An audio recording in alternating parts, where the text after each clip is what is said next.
अस्सलामुअलैकुम, खुश आमदीद। भली करे आया जी आया नू वशत के बखैर रागले। नया दिन के साथ मैं हूँ सैयद फैसल करीम और मैं हूँ महक असलम। नया दिन, नई सुबह, एक नया अज़्म है, बहुत सारी नेक तमन्नाएं, नेक ख्वाहिशात है और बहुत सारी आप लोगों के लिए दुआएं हैं। स्पेशली वो लोग जो कि कोविड जैसी सिचुएशन से या फ्लड जैसी सिचुएशन से नबर्द आजमा है और इस चैलेंज को फेस कर रहे हैं।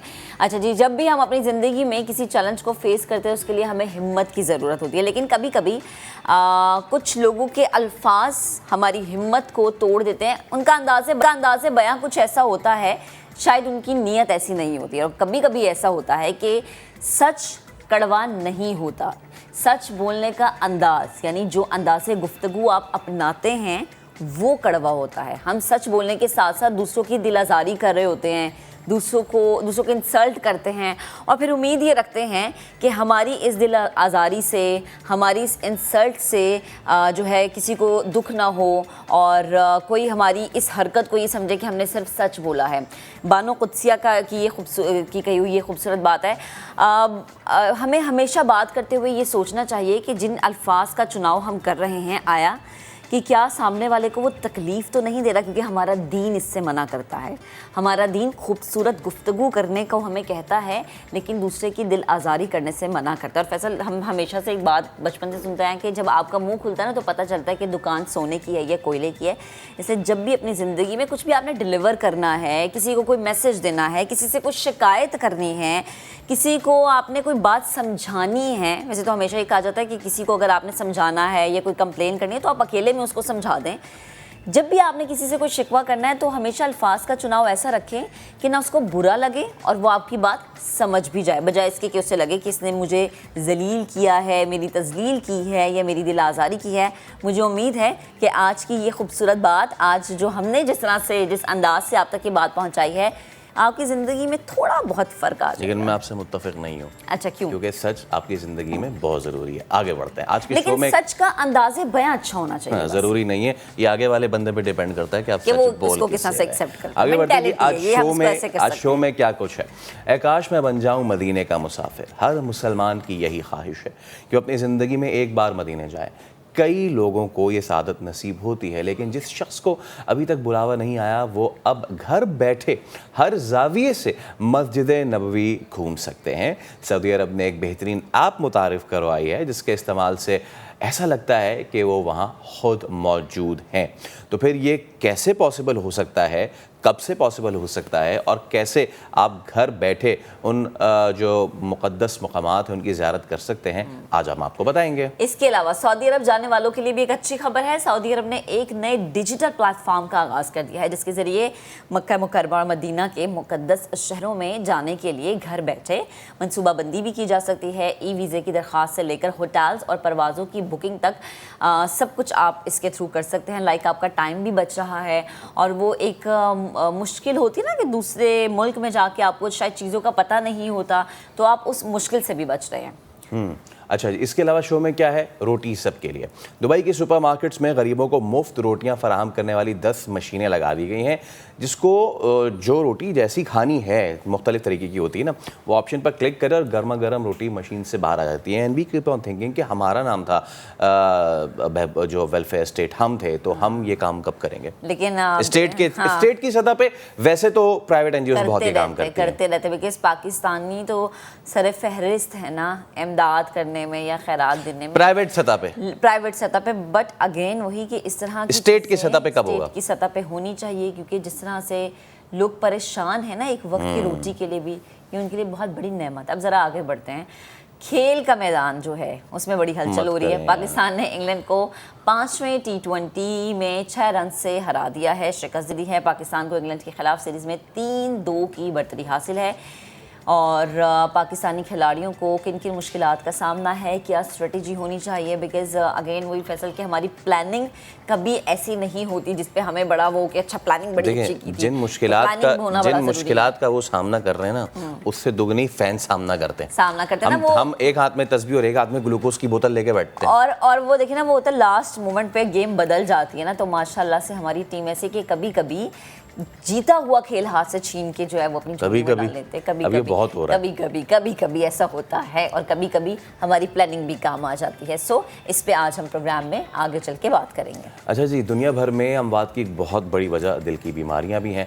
WHO के आदाद-ओ-शुमार के मुताबिक 2019 में 1,79,00,000 लोग दिल के अमराज से इंतकाल कर गए थे, जो इस साल होने वाली अमवात का 30% हिस्सा। नौजवानों में दिल के अमराज की शरह बढ़ती जा रही है। आज दिल का आलमी दिन है, वर्ल्ड हार्ट डे। शो में इस पे तफसील से बात करेंगे। अच्छा जी, इसके अलावा आज पाकिस्तान समेत दुनिया भर में मैरीटाइम का आलमी दिन है। आगे चल के हम इस हवाले से भी बात करेंगे, गुफ्तगू करना बेहद ज़रूरी है। एक और चीज़ है, मैंग्रोव्स दुश्मनी की वजह और दोस्ती का सबब है। अब ये क्या कहानी है, फैसल की ज़ुबानी आज हम प्रोग्राम में आपको ये कहानी भी सुनाएंगे, यानी आज प्रोग्राम में कहानी भी बताएंगे। हाँ, और शो में एक ऐसे माली का भी आपको बताएंगे जिसने अपने शौक से उजड़े हुए सरकारी पार्क की किस्मत बदल दी है। अब सरकारी पार्क, एक तो पार्क, ऊपर से सरकारी, ऊपर से उजड़ा हुआ, तो मेरे ख्याल से काफी उनको मेहनत लगी होगी ये काम करते हुए। कैसे ये तब्दीली आई, तो इस पे हम बात करेंगे। लेकिन पहले बात करते हैं नौजवान बिलाल शाहिद की, जिन्होंने अमेरिका में रहकर बेहतरीन इखलाक का मुजाहरा करके पाकिस्तान का नाम रोशन किया है। अच्छा, ये जो इखलाक है ना, ये सिर्फ आपका अंदाज़े बयान नहीं होता, ये आप दूसरे को डील कैसे करते हैं या फिर आपका अमल क्या है, ये जो है फैसल बहुत ज़्यादा मैटर करता है। और वो पाकिस्तानियों में कूट कूट के भरा हुआ है। अमेरिका में मुकीम कराची के रहायशी बिलाल शाहिद, उन्होंने अप्रैल में अमरीकी शहर लिवरमोर में 72 साला बुजुर्ग शहरी की जान बचाई थी, जिस पर मुकामी पुलिस ने पाकिस्तानी नौजवान को अवार्ड देने का ऐलान किया था। लिवरमोर के सिटी में जो सिटी हॉल के जो मेयर हैं, सिटी काउंसिल और पुलिस चीफ जामे यंग समेत बुजुर्ग शहरी की फैमिली भी मौजूद थी। बिलाल ने बताया कि अहलिया के साथ कॉफ़ी शॉप के लिए वो निकले। तब देखें हुआ क्या, कॉफ़ी शॉप के लिए वो निकले तो बुजुर्ग को रास्ते में उन्होंने ज़मीन पर गिरा हुआ देखा। आवाज़ देने पर बुजुर्ग ने जब कोई जवाब नहीं दिया तो उन्होंने इमरजेंसी सर्विस पे कॉल की। इमरजेंसी कॉल पर ऑपरेटर ने दिल की धड़कन और सांस को बहाल करने के लिए CPR देने का कहा, जिस पर बिलाल ने कहा कि उन्हें CPR नहीं देना आता। जिस पर ऑपरेटर ने उन्हें CPR का तरीका बताया और फिर बिलाल ने उन बुजुर्ग को CPR देना शुरू किया और चंद मिनट बाद ही तिब्बी अमला पहुंच गया था। क्या स्टोरी है और क्या ज़बरदस्त निज़ाम है। और इसके अलावा बिलाल ने यह भी बताया कि 2 हफ्ते बाद बुजुर्ग शहरी के ख़ानदान ने हमें तलाश किया और जो उन्होंने उनकी हेल्प की थी उस पर उन्होंने उनका शुक्रिया अदा किया है। कराची से ताल्लुक़ रखने वाले बिलाल शाहिद अमेरिका में कई सालों से मुकीम है। अगेन वही, इसमें आपका ब्रॉटअप भी आ जाता है, इसमें आपका माहौल जो है उसका भी बहुत ज़्यादा असर आ जाता है। ये एक ऐसी स्टोरी है जो कि हम सब के लिए सबक सीखने का मौका है कि जब भी आप किसी को मुश्किल में देखें, परेशानी में देखें, आप ये ना देखें कि मैं बचा सकता हूँ, नहीं, अपने तौर पे मदद ज़रूर करें, अपना हिस्सा ज़रूर डालें। और इसमें निज़ाम बड़ा मसला है। देखें यहाँ की जो 911 की जो वो इमरजेंसी सर्विस है, उसने सिर्फ ये जान नहीं बचाई बल्कि एक मूवी भी बाकायदा इस पर बनी थी जिसपे एक घर में एक बच्ची फंस गई थी, डकैत अंदर घुस गए थे और फ़ोन पे उसने किस तरीके से ऑपरेटर ने उसको पूरा गाइड किया। निज़ाम को हमें देखना चाहिए और हमें अपने लोगों को भी जो है वो बड़ा इस पे शाबाश देनी चाहिए। बहुत शाबाश आपको बिलाल। और अगेन फैसल, अच्छा अगर हम पाकिस्तान की बात करें तो कुछ है ऐसे हमारे, वो जैसे रेस्क्यू 1112 है, बहुत अच्छा काम करते हैं। बस वही है कि जितनी बेहतरी, जितनी जिद्दत आएगी वो आपकी आवाम के लिए उतना ही अच्छा होगा। खैर, ये तो एक शख्स की कहानी थी। अब ज़रा पाकिस्तानी टीम का जिक्र हो जाए। कहानियों से भरी पड़ी है हमारे शाहीनों की ज़िंदगियाँ। शाहीनों की मैं बात करूँ, यानी पाकिस्तानी टीम की बात करूँ। ग्रीन शर्ट्स ने कज़ाफ़ी स्टेडियम में मेहमान टीम को 6 रन से शिकस्त दी है। 7 मैचेस की सीरीज़ में पाकिस्तान को इंग्लैंड पर 3-2 की बढ़तरी हासिल हो गई है और wicket keeper Mohammad Rizwan man of the match करार पाए हैं। रिपोर्ट देखिए, फिर इस पर डिस्कशन करते हैं। देखिए, जीत तो गए लेकिन अगेन वही सारी बातें कि आप किस तरह जीत रहे हैं। स्पोर्ट्स सज्जकार और हमारे एंकर पर्सन अदील हसन हमारे साथ मौजूद हैं। अदील भाई, वही सिचुएशन, हमें ज़रूर खुश होना चाहिए कि हमारी बॉलिंग हमें बार बार जीत के दे रही है, बट हम इसके आदी थे 90s से, हम यही करते आ रहे थे। बीच में हमारी बैटिंग थोड़ी अच्छी हुई लेकिन अब हमें फिर वही सारे मसले दिखाई दे रहे हैं। एक बंदा शॉर्ट पिच बॉल पे आउट हुआ, अगले बैट्समैन भी शॉर्ट पिच बॉल, फिर शॉर्ट पिच बॉल, फिर शॉर्ट पिच बॉल, हम दिखा भी रहे हैं। क्या इशू है जो एशिया कप से इंडिया से शुरू हुई है हमारी बीमारी, वो ख़त्म होने का नाम नहीं ले रही है? नहीं फैसल, पहले तो अस्सलाम वालेकुम आपको और मैक और सब व्यूअर्स को। ये बीमारी एशिया कप में शायद प्रोमिनेंस में आ गई थी। बीमारी तो हमेशा से थी पाकिस्तान, बिकॉज जाहिर है जिस तरह की विकेटों पे हमारे प्लेयर्स खेलते हैं। इसकी एग्जांपल आप कल की कदाफी स्टेडियम की विकेट देखें, आई थिंक हमने शायद अपने प्रोग्राम में मंडे को ये बात की थी कि अब ये टूर्नामेंट कदाफी स्टेडियम मूव, ये सीरीज कदाफी स्टेडियम मूव कर रही है, वहां पे एक डिफरेंट फ्लेवर ऑफ क्रिकेट लोगों को नजर आएगी। वो इतने हाई स्कोरिंग रन्स जो हमने कराची में देखे थे वैसे नजर नहीं आएंगे। सो आपने ये देखा कि इस तरह की विकेटों पे जब हमारे खिलाड़ी क्रिकेट खेल रहे होते हैं तो फिर जब शॉर्ट बॉलें उनको होंगी तो वहां पे वो कंफ्यूज और आपको परेशान नजर आएंगे, बिकॉज हमारे खिलाड़ी जो हैं वो भी जो फास्ट बॉलर्स जो हमारी डोमेस्टिक क्रिकेट में होते हैं वो भी शॉर्ट बॉलर्स का सहारा लेने के बजाय हमें पता है कि वो रिवर्स स्विंग, और ये इन्वेंट ही इसलिए हुई थी कि बॉलर्स को हमारी विकेटों पे इतनी ज्यादा मदद मिलती नहीं है। तो एक कहना चाहिए कि एक लैक ऑफ वो है, एक इनकॉन्ग्रुएंस है इन चीजों के हवाले से कि जब भी शॉर्ट पिच बॉल आएगी पाकिस्तानी खिलाड़ी इस पे स्ट्रगल करेंगे। हाउएवर देखिए वही बात है कि बहुत सारे लोगों को ये कहना है कि as long as Pakistan matches जीत रहा है तो फिर शायद इस पे बात करने की जरूरत नहीं है। देखो यार, at the end of the day you play to win, आप खेलने के लिए, जीतने के लिए खेल रहे होते हैं। और इंग्लैंड की टीम इतनी अग्रेसिव क्रिकेट सब कुछ कर रही है लेकिन वो पाकिस्तान से मैचेस में हार रही है। लेकिन मैं इस बात से बिल्कुल डिसएग्री करता हूँ। आई थिंक हम शायद ये कुछ चुन्ने मुन्ने मैचेस ये इस तरह जो है ना जीतते चले जाएं, अपने रिकॉर्ड्स, अपने जाती रिकॉर्ड्स अच्छे करते रहें, लेकिन हमें बिगर पिक्चर बिगर पिक्चर यही है अदील, बिगर पिक्चर यही है। जब आप शुरू करते हैं, देखें ना, ये ऊपर से आप आउट हो गए और अगेन नाउ सवाल पूछे जाएंगे शान मसूद से कि आप एक मैच में रिवर्स स्वीप मारते हुए आउट हुए, अगले मैच में एक और अजीब सा शॉट मारते हुए आप आउट हुए जिस वक्त कंसोलिडेशन की ज़रूरत थी। एक तो ये हो गया। कल कुछ समझ में नहीं आ रहा था कि बैटिंग का मेथोडोलॉजी क्या है। ठीक है, पिच जो है वो डिफ़िकल्ट हुई होगी। नवाज तो पिच की वजह से आउट नहीं हुए और ना ही शादाब जो है वो पिच की वजह से आउट हुए। ठीक है, तो नवाज भी he was on a walk in a park, ऐसा लग रहा था कि बस मैं टुक करके अच्छा भी मैं आ रहा हूँ, अरे क्या हुआ अचानक से मैं रन आउट हो गया। ये तो कोई मेथोडोलॉजी नहीं हुई ना अदील। नहीं, बिल्कुल बिल्कुल। देखें कल जो ये 2 रन आउट हुए हैं और पाकिस्तान के 2 बहुत इंपॉर्टेंट ये बैटर्स हैं, नवाज बेहतरीन ऑलराउंडर, शादाब तो खास तौर से आई वाज एक्चुअली मेरा ये ख्याल है कि कल की विकेट के लिए अगर आपने देखा हो, शादाब जैसे ही उन्होंने कमबैक किया था, he started with a very, उन्होंने काफी एक जबरदस्त आदिल रशीद पे शॉट भी मारा था। और मैं उस वक्त वहां पे ग्राउंड में बैठा हुआ जिनके साथ, मैं उनको यही कह रहा था कि मैं I am actually waiting for Shadab to see, because ये कंडीशंस शादाब को बहुत सपोर्ट करती हैं।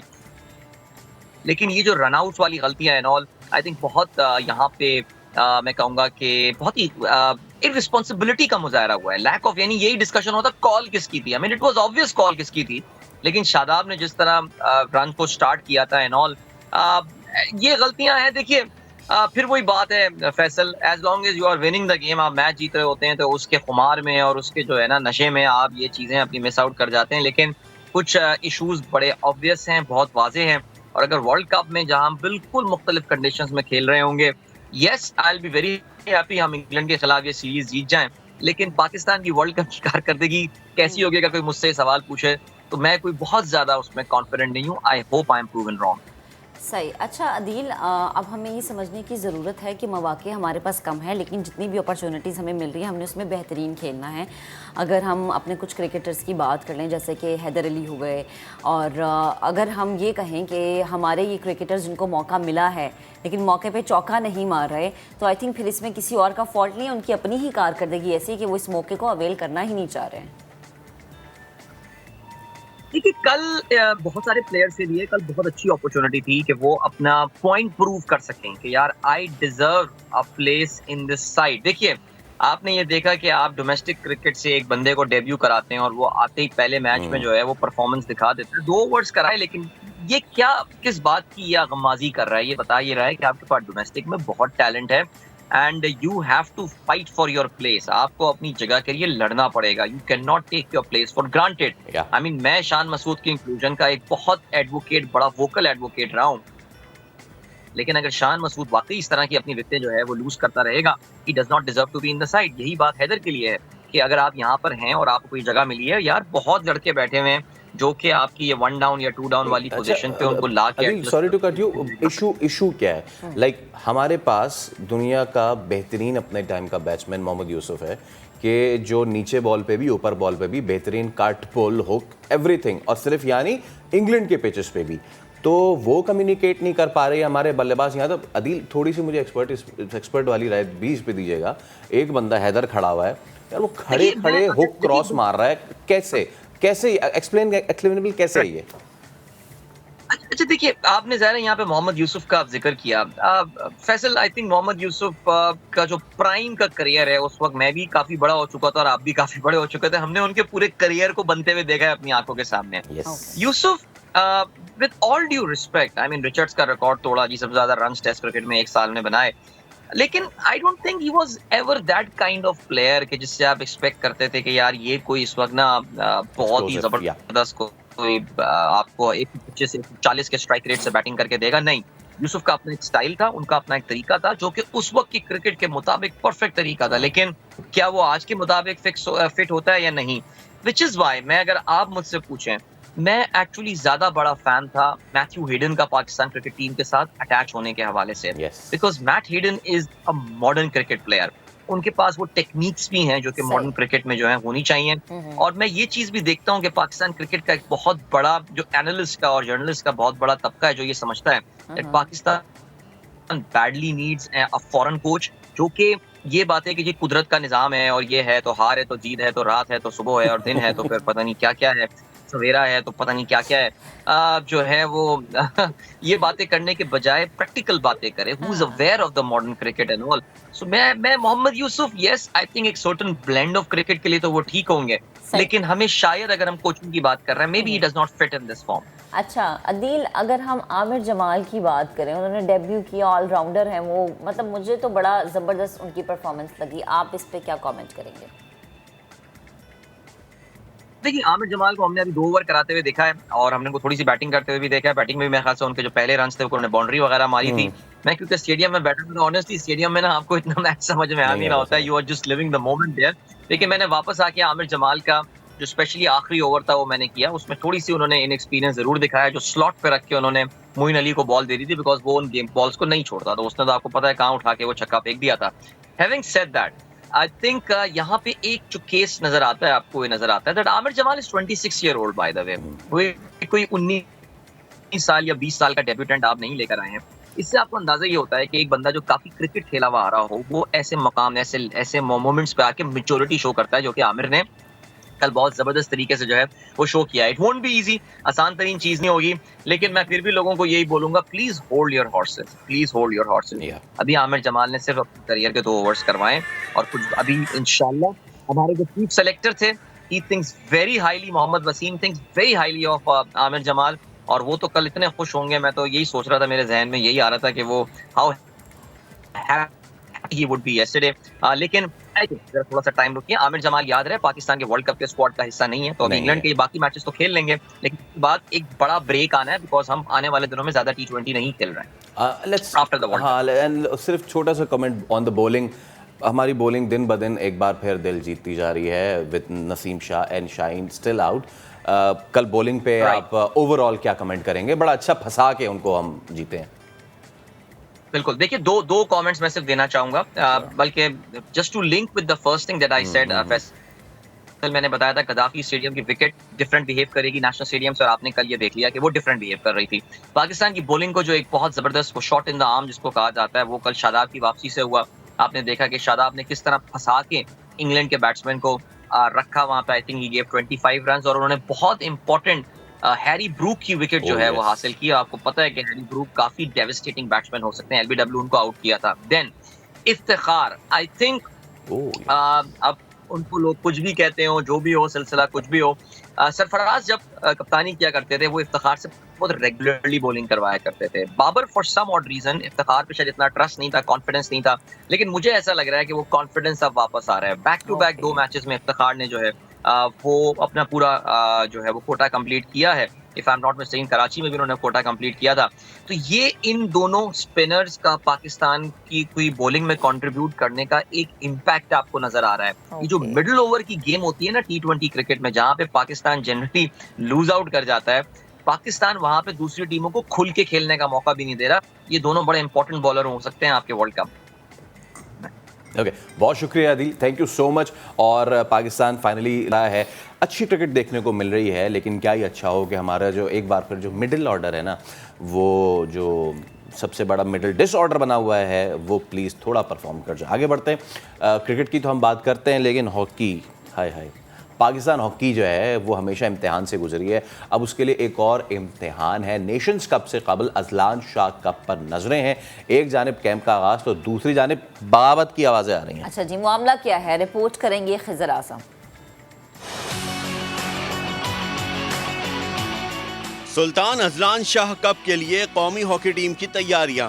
अब्दुल सत्तार ईदी हॉकी स्टेडियम में कैंप लग गया। नेशनल कैंप में मुल्क भर से 32 खिलाड़ियों को मदऊ किया गया, मगर सिर्फ 22 ने रिपोर्ट किया। नायब कप्तान अमाद भट्ट और सीनियर मुबश्शिर कैंप लगने से कबल ही इस्तीफा दे चुके हैं। PHF ओहदेदारान कहते हैं खिलाड़ियों के इस्तीफे को शहबाज सीनियर के दौर की बगावत से मिलाना कबल अज़ वक्त है। कहा जाता है कि 96 में जो बगावत की गई थी उसका ये कड़ी है, लेकिन मैं नहीं समझता कोई ऐसे वो तो नहीं। मैंने बस सोशल मीडिया पे कुछ ओलंपियंस का सुना था कि वो इससे कड़ी मिला रहे हैं। गॉड नोज के इसके बैकग्राउंड में है कौन से। 32 हमने रखे थे, 32 में से 9 लड़के नहीं आए कैंप में।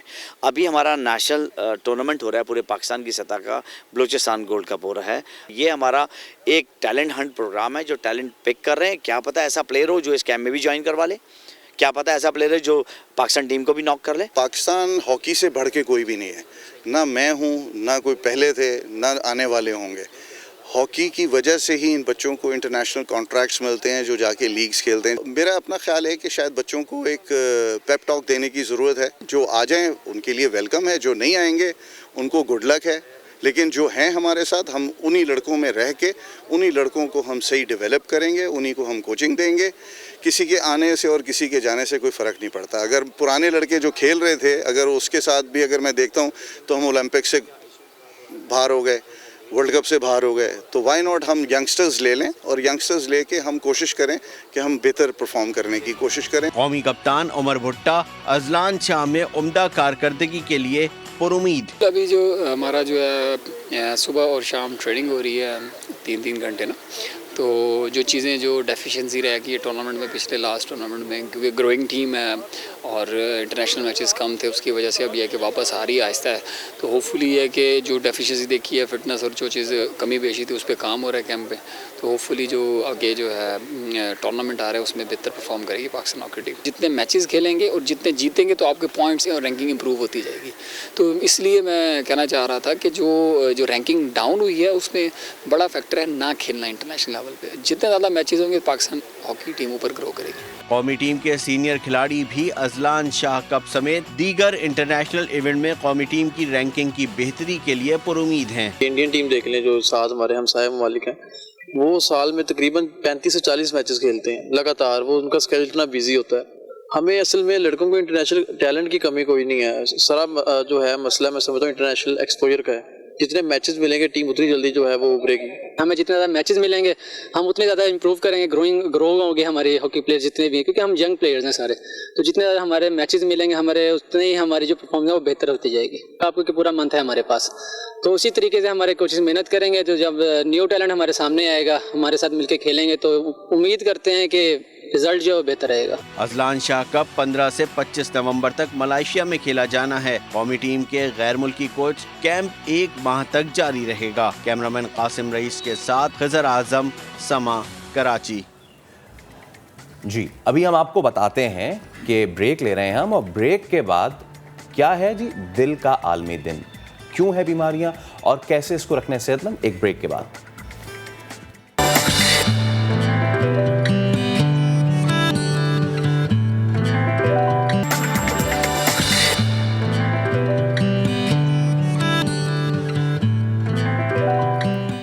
Welcome back once again. अब आपको बताएं कि ब्लड प्रेशर, कोलेस्ट्रॉल और ग्लूकोज का बढ़ना, तंबाकू नोशी, खुराक में सब्जियों और फलों का नाकाफी इस्तेमाल, मोटापा और जिस्मानी मुशक्क़त का फुकदान। अब आप कहेंगे इतनी चीज़ें एक साथ बता दी हैं, अगर ये चीज़ें नहीं हैं तो ऐसा है कि आपका दिल सेहतमंद है, लेकिन अगर ये चीज़ें हैं तो आप दिल के अमराज में मुब्तला हो सकते हैं, या दिल के अमराज में मुब्तला होने की ये बड़ी वजूहात बन सकती है। दिल के अमराज की जो अहम रीज़न्स हैं कि भाई ये क्यों होती हैं, या फिर यंग एज में हम देख रहे हैं कि आजकल ये पाकिस्तान में बहुत ज़्यादा है कि 27-28 साल, इवन लाहौर से केस रिपोर्ट हुआ जिसमें 17 साल का वो बच्चा जिसे हार्ट अटैक हुआ, और जिसने भी सुना वो हैरान रह गया कि इतनी यंग एज में 17 ईयर्स आपकी क्या उम्र होती है और उसमें हार्ट अटैक का होना, ये यकीनन एक सवालिया निशान छोड़ जाता है हमारी डेली रूटीन पे, हमारी डाइट पे, और इसके अलावा जो हमारा रहन सहन है, जो हमारा लाइफस्टाइल है उसके ऊपर। अच्छा, इस सब पे हम बात करते हैं, ख़ासतौर पर जब हम दिल के आलमी दिन पे बात करते हैं तो फैसिलिटीज़ क्या है पाकिस्तान में। सुहेल खान साहब, डॉक्टर खान साहब, CEO NICVD हमारे साथ होते साहब, अस्सलाम वालेकुम। Thank you so much for your time. सबसे पहले तो अच्छा, जब भी दिल के अमराज का हम सुनते हैं तो सबसे पहला अगर दिल की कोई हम चेकअप भी कराने जा रहे हैं और जब आगे से फीसेस सुनते हैं हम, ठीक है, तो वो फीस सुन के हमें आधी बीमारी और मज़ीद बढ़ गई। मैं आगाज़ आज ये करना चाहूँगा कि पाकिस्तान में on this world heart day क्या बताना चाहेंगे, कैसी सहूलियात हैं जब भी हम दिल को लेकर अस्पतालों की जानिब जाते हैं। देखिए, बहुत ही अच्छा सवाल है ये। कल रात की मैं बात बताता हूँ। कल रात को 10 बजे जब मैं सोने लगा था, मुझे फ़ोन आया वहाँ से, इस्लामाबाद से, कोई FBR के कोई 20 ग्रेड के ऑफिसर थे कि हमारे यहाँ एक्सटेंडेड फैमिली कराची में उनको चेस्ट पेन हो रहा है, इज़ ओनली 35 ईयर्स ओल्ड। तो मैंने कहा कि जो NICVD है आप वहाँ पे भेज दें, अगर अमीर है, गरीब है, चौकीदार हैं, we all take care of them the same way without any कोई रेस, रिलीजन या उनकी जो फाइनेंशियल सिचुएशन। 35 साल का लड़का, उसको रात को ला के हमने डाला है stent, all free of cost. यहाँ से आने से पहले मैं जाके उसको देखा है, मैंने उससे पूछा आप 35 साल के हैं, क्या डायबिटीज़ है, हाइपरटेंशन है, स्मोकिंग है? कुछ भी नहीं है। तो ये एक पब्लिक इमरजेंसी है पाकिस्तान में कि हार्ट डिजीज़ यहाँ पे बहुत ज़्यादा बढ़ रही हैं। और जहाँ तक ये सवाल पैदा होता है इंस्टीट्यूट्स का, अगर यही कोई प्राइवेट इंस्टीट्यूट में जाए वहाँ पे 10 लाख रुपए, अब आप सोचें कि रात को 11 बजे कौन 10 लाख रुपए लाएगा। तो हमारे यहाँ ऐसे भी इदारे हैं, फॉर एग्जांपल NICVD कराची में, जहाँ पे फ्री ऑफ कॉस्ट सबका इलाज होता है, कोई विदाउट सिफारिश और विदाउट एनीथिंग। मेरा सवाल ये है सर कि वजूहात क्या हैं बढ़ने की, अगर हम बाहर के ममालिक से पाकिस्तान को कंपेयर करें तो क्या रीज़न आपको, मेन क्या रीज़न समझ में आता है? बिल्कुल जी, मैं खुद 18 साल रहा हूँ US में, 1 साल पहले वापस पाकिस्तान आया हूँ कराची में। बहुत ज़्यादा हार्ट डिजीज़, बहुत सी रीज़न है। Just being a south Asian, अगर आप पाकिस्तान से हैं, इंडिया, बांग्लादेश, आपका वैसे ही रिस्क ज़्यादा होता है हार्ट डिजीज़ का कंपेयर टू अदर रेसेस। ज़्यादा टेंशन लेते हैं। टेंशन ये हमारी उसमें जेनेटिक्स में, और इसका अभी तक हमें नहीं मिला, इसका जवाब नहीं मिला। अच्छा। दूसरी रीज़न ये, कराची में आप देखें किसी को छोटा सा प्लॉट मिल जाए, वहाँ पे जाके प्लाजे बना लेते हैं, पार्क्स नहीं हैं, एक्टिविटीज़ नहीं है, लोग वॉक नहीं करते।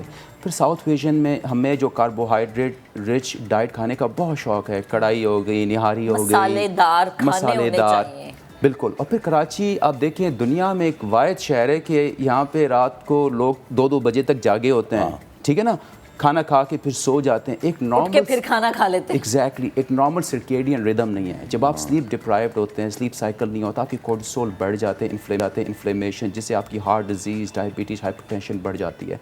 तो बहुत ज़्यादा रिस्क फैक्टर्स हैं यहाँ पे इसकी। लाइफस्टाइल आपका बहुत मैटर कर रहा है। एग्जैक्टली, बहुत ज़्यादा मैटर करता है। आपकी जो हैबिट्स आपकी बनती है बचपन में, वो हमेशा पूरी ज़िंदगी रहती है। नॉर्मल टाइम पे सोना, हेल्दी खाना, एक्सरसाइज खाना। आपने जो अभी बात की है मैंने 19 साल की एक देखी थी, बच्ची देखी थी NICVD जिसमें हार्ट अटैक हुआ है।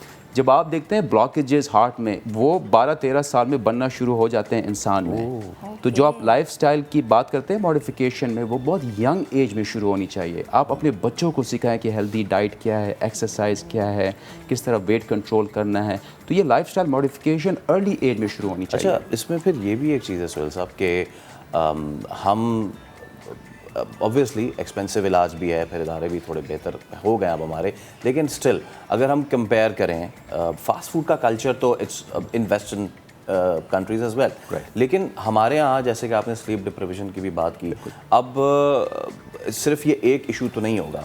तो हमने पहले भी फोकस किया, आज भी हम इस चीज़ पे फोकस करते हैं कि यंग बच्चे, 17 साल, आपने खुद 35 साल का बताया, 19 साल आपने खुद बताया, फिर मेरे भी एक जानने वालों में it was just 16-15 years old boy, और उसको कहा अच्छा वो है धान पान सा। बहुत से लोगों में ये चीज़ होती है कि जी दुबला पतला है, धान पान सा है, डॉक्टर कह रहे हैं कोलेस्ट्रॉल बढ़ गया तो हो गया, तो वो उस चीज़ को मानते नहीं है कि ऐसा कैसे हो सकता है। देखिए, एक और बहुत इंटरेस्टिंग मैं आपको बात बताता हूँ कि ज़्यादातर जो साउथ एशियंस हैं ना, जो यंग एज में जिनको हार्ट अटैक होता है, जब हम उनका कोलेस्ट्रॉल चेक करते हैं वो बिल्कुल नॉर्मल होता है, लेकिन कोलेस्ट्रॉल के अंदर एक और पार्टिकल आता है जिसको कहते हैं लाइपोप्रोटीन A, वो साउथ एशिया में बड़ा होता है। उसी की हमने एक बहुत बड़ी इंटरनेशनल स्टडी NICVD में अभी कोई 2 महीने पहले स्टार्ट की है, जो आज तक नहीं हुई, ताकि वहीं हम ये पता चला सकें कि साउथ एशिया में ये डिज़ीज़ क्यों बढ़ रही है डिस्पाइट कि उनमें कोलेस्ट्रॉल नॉर्मल है। फिर देखें आप, जो हार्ट डिजीज़ होती है उसकी मल्टी फैक्टोरियल, सिर्फ एलडीएल कोलेस्ट्रॉल वगैरह नहीं होता, इसमें इनएक्टिविटी, जो मैंने कहा आप एक्सरसाइज नहीं करते, एक ही जगह बैठे रहते हैं, स्मोकिंग हो गई, diabetes, hypertension, family history is very important. तो ये मल्टीपल, और फिर कराची जैसी जगह में पोल्यूशन, ये भी एक फैक्टर होता है। तो बहुत ज़्यादा फैक्टर्स हैं इसके। सही। अच्छा डॉक्टर साहब, मुझे बताएं कि ऐसे क्या सिम्टम्स आपके पास हों या आपको फील हो कि आपको लगे कि अच्छा आपका दिल हेल्दी नहीं है, यानी कि बॉडी आपको अलार्म दे देती है लेकिन हम वो समझ के उसको नज़रअंदाज करते हैं। जो मोस्ट कॉमन होता है, आपको छाती में दुखन होती है, और यूजुअली दुखन होती है जब आप थोड़ा बहुत चलते फिरते हैं। अच्छा। जो मेजर हार्ट अटैक होता है वो तो बैठे बैठे और सख्त जो है वो स्टार्ट हो जाती है दुखन, उसके साथ सांस जो है चढ़ना शुरू हो जाता है, स्वेटिंग होती है, नॉजिया, वॉमिटिंग होती है। तो ये मेजर हार्ट अटैक के साइंस होते हैं। अच्छा। इसके अलावा जो अगर आप एल्डरली हो या आप में डायबिटीज़ हो, कभी कभार आपको वो दुखन महसूस नहीं होती, लेकिन वो सांस चढ़ना, थकावट होना, वो महसूस होती है आपको। अच्छा, मेरा एक सवाल ये कि आपने कहा कि फैमिली हिस्ट्री बहुत मैटर करती है। क्या कोई बच्चा बाय बर्थ भी किसी दिल की बीमारी में मुब्तला हो सकता है? यानी ड्यूरिंग प्रेगनेंसी किसी खातून को पता चल सकता है कि उसके बेबी में हार्ट डिजीज़ है? बिल्कुल, दिल की बहुत सी बीमारियां होती हैं। एक ब्लॉकेज हो गई, ब्लॉकेज हो गई, जो बच्चों में होती है उसको हम कहते हैं कंजेनिटल हार्ट डिजीज़। अच्छा। जो उनके दिलों में होल वगैरह होते हैं, या कभी उनका दिल उल्टा होता है, या कोई वाल्व बंद होता है। तो इसी सिलसिले में इस हफ्ते को हमारी NICVD की टीम और हम मिल के जाके कोयटा में एक बहुत बड़ा चिल्ड्रन फ्री हार्ट क्लिनिक कर रहे हैं, ताकि हमारे NICVD से हमारे हर जगह से लोग आते हैं, कोयटा से, अफगानिस्तान से, पंजाब से। ये सही माने में एक नेशनल इदारा है। हम चाहते हैं कि यही केयर उनके जाके डोर स्टेप पे प्रोवाइड करें। तो ये जो है बच्चों में भी होती है, लेकिन वो ब्लॉकेजेस नहीं होती, वो दूसरी बीमारियाँ होती हैं। ठीक है, बहुत शुक्रिया असवल साहब, thank you so much for time. Thank you. और यकीनन जो आज का है वो बड़ा अहम है। जब हम वर्ल्ड हार्ट डे की बात करते हैं तो आपको अपने दिल का ख्याल ऐसे रखना है, क्योंकि ये चल रहा है तो आप चल रहे हैं, और जिस दिन ये चलना बंद हो गया, खुदा ना खास्ता, आप चलते फिरते बंद हो जाएंगे। तो इसलिए ख्याल रखिए अपने दिल का, और दिल टूटे वो एक अलग चीज़ है, लेकिन दिल को किसी बीमारी में मुब्तला ना होने दें, कि आपका दिल जो है वो अच्छा खासे तरीके से चलता रहे। खैर, ज़रा आगे बढ़ते हैं। अच्छे खासे तरीके से बहुत सारी चीज़ें चल सकती हैं अगर आप उनको अच्छा मैनेज करें। अंदरूनी सिंध से कराची आने वाले सैलाब मुतासरीन ख़तरनाक जल्दी अमराज में मुब्तला होना शुरू हो गए हैं। अब कराची में इस चीज़ को मैनेज नहीं किया जा रहा, जो कि एक वर्स्ट कंडीशन होती जा रही है। कराची में पाकिस्तान का सबसे बड़ा जल्दी अमराज का सरकारी अस्पताल है, जहाँ पर सहूलियात जो हैं वो मौजूद तो हैं, लेकिन मरीजों का प्रेशर बढ़ रहा है ना, मरीजों का प्रेशर बढ़ता जा रहा है। अब क्या सिचुएशन है, या आने वाले वक्त में क्या सिचुएशन हो सकती है, मुदस्सिर नज़ीर की रिपोर्ट आपको दिखाते हैं।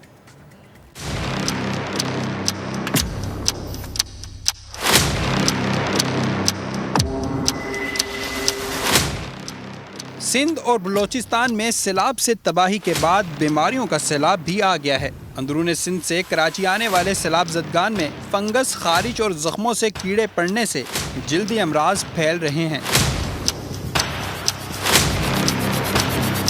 जिसकी वजह से कराची और पाकिस्तान के जल्दी बीमारियों के सबसे बड़े सरकारी इदारे इंस्टीट्यूट ऑफ स्किन डिजीज़ में मरीजों का रश भी दुगना हो गया है।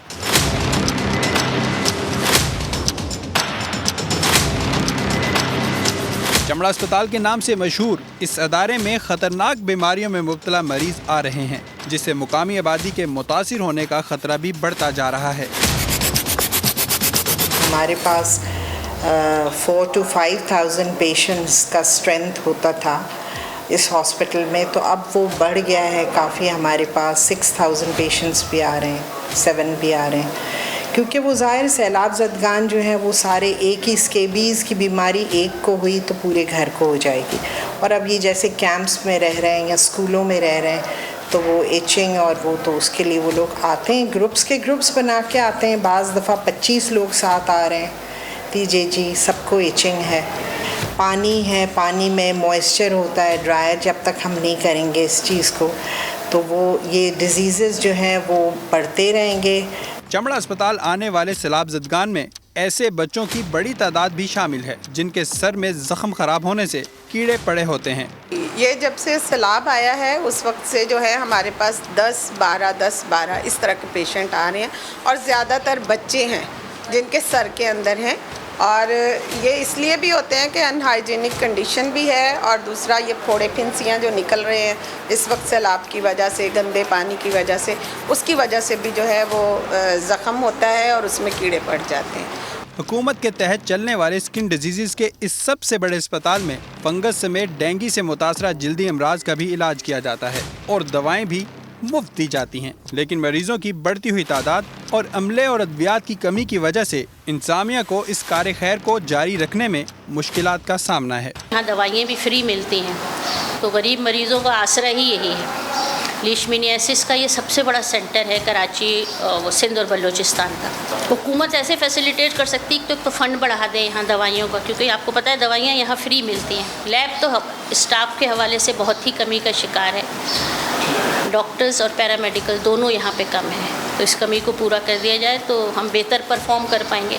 वसाइल की कमी के बावजूद सैलाब ज़दा इलाकों से आने वाले चमड़ा अस्पताल में इलाज और सहूलत से मुतमिन है। बहुत लोगों को हुआ है ये बारिश की वजह से बीमारी, मतलब ज़्यादा बढ़ते जा रही है। हमारे इलाज भी सही चल रही है माशाल्लाह। यहाँ आया है अपना इलाज करवाने के लिए, शिकारपुर सखर से नज़दीक है, यही जगह पे आया हूँ। ये अच्छा हॉस्पिटल है, जितनी दवाइयाँ भी हैं सारी फ्री मिल रही हैं, और कोई ऐसा इदारा है भी नहीं है पूरी कराची के अंदर। ये बहुत अच्छी अस्पताल है, इंशाल्लाह सहूलत इधर ही है। 50 बिस्तरों पर मुश्तमिल चमड़ा अस्पताल की इंतजामिया के मुताबिक इन्हें 50% के करीब डॉक्टर्स और पैरामेडिकल स्टाफ की कमी का सामना है, जबकि मरीजों की तादाद बढ़ने से लैब स्टाफ के साथ अद्वियात की किल्लत में भी इजाफा हो रहा है। मॉनसून के बाद जल्दी अमराज इस कदर बढ़ चुकी हैं कि इस बेहतरीन अस्पताल को भी अब हुकूमती तवज्जो की अशद ज़रूरत है।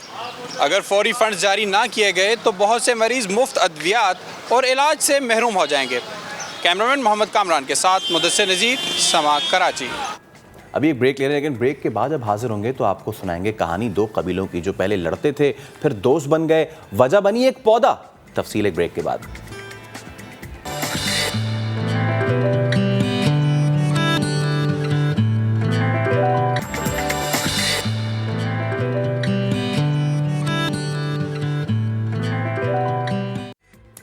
Welcome back once again. अब आपको बताएं कि मेहनत में अज़मत होती है और मेहनत करने में किसी भी तरह की शर्म महसूस नहीं करनी चाहिए। चाहे आप एक ठेला लगा के कमा रहे हैं, चाहे आप एक मिनी रेस्टोरेंट के थ्रू कमा रहे हैं, चाहे आप कपड़े पे काम करके, चाहे आप किसी भी तरह से कमा रहे हैं, लेकिन आप मेहनत से अगर कमा रहे हैं ना तो आपको अपने ऊपर फ़ख्र होना चाहिए। मुश्किलात सबकी ज़िंदगी में आती है, फेस करने का हौसला किसी किसी के अंदर होता है। कराची की गुलनाज आंटी की मैं बात करूंगी, जिन्होंने ज़िंदगी में बहुत सी मुश्किलात देखी और मुश्किल वक्त में किसी के सामने हाथ फैलाने के बजाय अपना कारोबार शुरू करने का फ़ैसला किया। अब आंटी जो हैं वो कहाँ पे अपना स्टॉल लगाती हैं, हमारे नुमाइंदा खुसूसी रेहान वहाँ पर गए, इन्होंने वहाँ पे टेस्ट भी किया दाल चावल, ठीक है। तो इस सब पे आपको रिपोर्ट दिखाते हैं और फिर आंटी साहब की मुलाकात भी कराते हैं।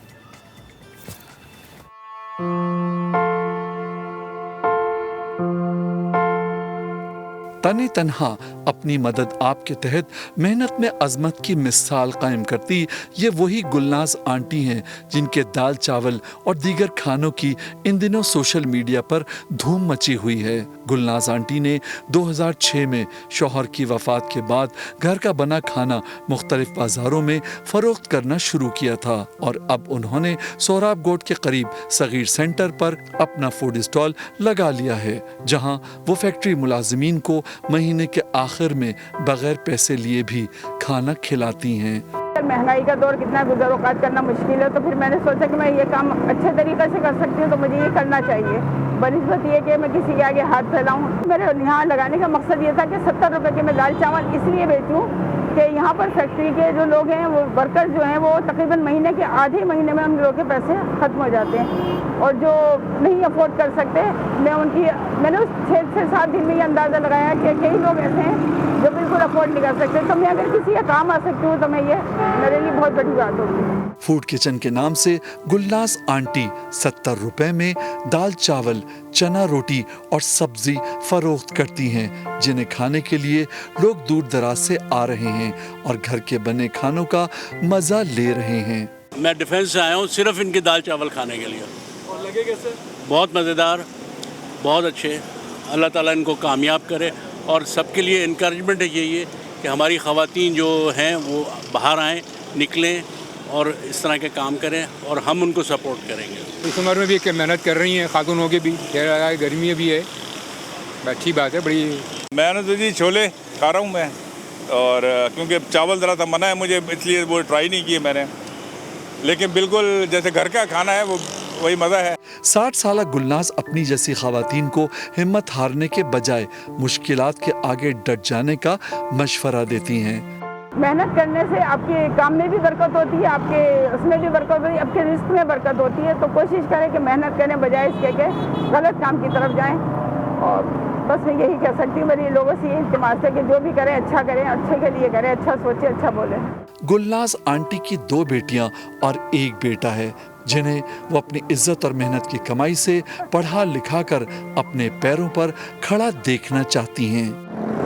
एक ऐसे वक्त में जब जरा सी मुश्किल सर पर पड़ने के बाद लोग तलाश माश के लिए गलत रास्ते पर चल पड़ते हैं, गुलनाज आपा का तलाश माश के लिए सिराते मुस्तकीम पर रहना मुआशरे के लिए एक रोशन मिसाल है। कैमरामैन इमरान खान के साथ रेहान अहमद, समा, कराची। रिपोर्ट हमने आपको दिखाई। अब गुलनाज आंटी और उनकी एक बेटी नेहा जुबैर हमारे साथ इस वक्त मौजूद हैं स्टूडियोज़ में, और जब हम रिपोर्ट दिखा रहे थे तो गुलनाज आंटी की आंखों में आंसू हैं और अभी भी उनकी आंखें नम हैं। मैं आपको अम्मा कहूँगी क्योंकि माएँ सबकी सांझी होती हैं, और इस एज में इतनी मेहनत, हम कभी भी नहीं चाहते कि हमारी माँ हो, हमारी बहन हो, इस तरह से कोई स्टॉल लगा हो, दाल चावल फ़रोख्त करी हो, लेकिन ज़िंदगी में मुश्किलात ऐसी आ जाती है कि हमें इस तरह से करना पड़ता है। आंखों में आंसू क्यों हैं? क्या ऐसी बात है जो कि ज़ुबान पे नहीं आ रही, लाना चाह रही है? बेटी समझ के मुझे आप बिल्कुल कह सकते हैं। खुशी हुई कि आप लोग, सब लोगों ने, आपके चैनल ने मुझे प्रमोट किया और मुझे सपोर्ट किया।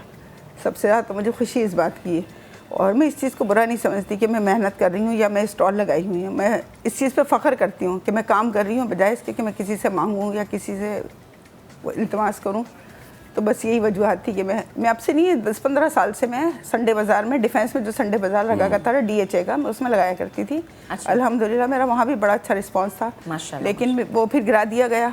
वहाँ पर कुछ DHA वालों ने बंगले वगैरह ही बना दिए गए, तो उसके बाद से वो फूड कोर्ट ख़त्म हो गया। सही, लेकिन अम्मा आपको पता है कि जो आप काम कर रही हैं ना, वो आप बहुत सारे लोगों के लिए मिसाल हैं, आप एक रोल मॉडल हैं, आप बहुत सारे लोगों को बता रही हैं, इंस्पायर कर रही हैं कि आप ज़िंदगी के किसी भी हिस्से में हो, मुश्किलात से भागना नहीं है, मेहनत करनी है, मेहनत में अज़मत है, और अल्लाह के नज़दीक उस शख्सियत की बड़ी अहमियत होती है जो कि अपने हाथों से कमाता है। नेहा, आपका क्या किरदार है? आप अम्मी की कितनी हेल्प करती हैं? जैसे बता भी रही हैं ना अम्मी के, मैं पहले संडे बाज़ार में होती थी, अब इस तरह से स्टॉल लगाना शुरू कर दिया। अम्मी के इस सफ़र में आपका कितना रोल है? जब संडे बाज़ार था तो उस वक्त जो है मैं स्कूल में थी, और जब मैं स्कूल में थी तो मेरे पेपर्स भी होते थे, जब भी होता था।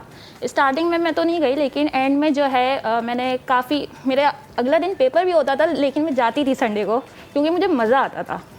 वो एक इन्जॉयमेंट का एक इन्जॉयमेंट होने लगी थी। एक कहते हैं ना कि आप मेहनत के बाद अगर आप 2000 भी कमा रहे हो ना आखिर में तो आपको बहुत अच्छा लगता है, उसको वो एक अलग खुशी होती है। तो अभी तो ये है कि अम्मा 5 बजे उठती हैं, तो उनके साथ 5 बजे उठ के सारा सामान करके, सारी चीज़ें करके, उनकी हेल्प करवा के वो खुद जाती हैं और वो वहाँ पे खुद लगाती हैं। अच्छा आंटी, ये मैं देख रहा हूँ कि यकीनन ये बड़ी हिम्मत की भी बात है, लेकिन वहीं पे देखने वालों के लिए ये भी एक चीज़ है कि आंटी ना बिज़नेस स्ट्रेटजी बड़ी ज़बरदस्त अपनाई है। पहले आप एक बाज़ार की आपने, अच्छा अब ये जो आपने किया फैक्ट्री के बाद, ये बड़ा ज़बरदस्त आइडिया है जी, ठीक है, लेकिन जो आपने माशाल्लाह कॉस्ट रखी हुई है वो इतनी ज़्यादा ज़बरदस्त है, और इसीलिए अब सब मैं भी शायद इजीली अफोर्ड कर सकता है हर कोई। हर कोई अभी भी 70 रुपीज़ अफोर्ड नहीं कर सकता। मैंने कुछ दिनों में ये अंदाज़ा लगाया है। अच्छा जी, मतलब लोग आते हैं तो क्या कहते हैं कि 70 में आप थोड़ा सा कम कर लें, कम दे दे, 50 का दे दे, 40 का दे दे, ये पैसे नहीं है। अच्छा, ऐसे भी होते हैं। तो जब कोई कहता है पैसे नहीं है तो क्या करती हैं? तो मैं क्या कहूँगी, देखिए रिस्क अल्लाह देता है, मुझे पता नहीं किसके नसीब से या किस तरह मिल रहा है, मुझे नहीं पता। और अल्लाह ताला ने, देखिए आप लोग किस तरह से, आप लोग, ये अल्लाह की मेरी नेक नियति थी, या अल्लाह की तरफ से मदद थी जो आप लोगों के पास में आज बैठी हूँ। बल्कि हमारी खुशकिस्मती है कि आप हमारी मेहमान हैं, और आप जैसे लोग जब तक हमारे मेहमान बनते रहेंगे, लोगों को इंस्पायर करते रहेंगे, हमें बड़ी खुशी होगी। अच्छा नेहा, मुझे बताएं कि आप पढ़ती भी हैं और माशाल्लाह से आप अम्मी का साथ भी देती है। अभी भी जब हम पैकेज दिखा रहे थे अम्मा रो रही थी, आपने हाथ पकड़ा हुआ था, हिम्मत आपने अम्मी की बांधे रखी कि नहीं आपने रोए हैं। अच्छा मुझे बताएं कि एक चीज़ अम्मी ने शुरू कर दी, एक दिया अम्मी ने जला दिया, अब इस चीज़ को आगे किस तरह से लेके चलना है? क्योंकि ज़ाहिर है जिद्दतें आती हैं, चेंजिंग्स आती हैं, आपका एक ज़ीरो से जो काम शुरू होता है उसको आप कहते हैं कि हमने बड़ा करना है, कुछ प्लानिंग सोची? जी, हमारी स्टार्टिंग से प्लानिंग थी कि मेरी अम्मा का बड़ा वो था कि रेस्टोरेंट खोलेंगे, क्योंकि इन्हें खाने का बहुत शौक है। लेकिन हम बहनों का था कि हम लोग सुपर मार्ट खोलें, ये करें, थोड़ा बहुत वो करें, सुपर मार्ट खोलें और ऐसे लोगों को रखें जो लड़कियां काम, जिनको जॉब की जरूरत है, जो काम करना चाहती हैं, अपने माँ बाप का साथ देना चाहती हैं। आजकल बहुत सारी जॉब में हैरेसमेंट भी बहुत ज़्यादा हो रही है, वो देखने को मिलता है। तो ये था, मैंने कहा कि सिर्फ लेडीज का मार्ट टाइप का छोटा सा सुपर स्टोर होना चाहिए जिसमें सिर्फ लेडीज हो और वो काम करें। ये सोच माशाल्लाह से हम देख रहे हैं, बहुत सारे लोग ये सोचते हैं कि जी एक छोटा सा ठेला ही तो है, लेकिन वो एक छोटे सा आइडिया से ही जो ना कहते हैं कि कतरा कतरा बन के ही अब मुझे समझ नहीं आ रहा था, फिर मैंने बड़ा राब्ता करके ना, मैं हालांकि आपको पता है मैं पैर से नहीं चल पाती सही, मैं अनबैलेंस हो जाती। मेरे शौहर की डेथ के बाद से मैं बहुत बीमार हो गई थी, इतना बीमार हुई थी कि मैं बिल्कुल ही पैरालाइज की तरफ हो गई थी, लेकिन मैंने छोड़ा नहीं इस चीज़ को। हस्बैंड क्या करते थे? मेरे हस्बैंड गारमेंट्स फैक्ट्री में थे, प्राइवेट जॉब थी। अच्छा प्राइवेट जॉब। और ये अब मुझे ये बताइए कि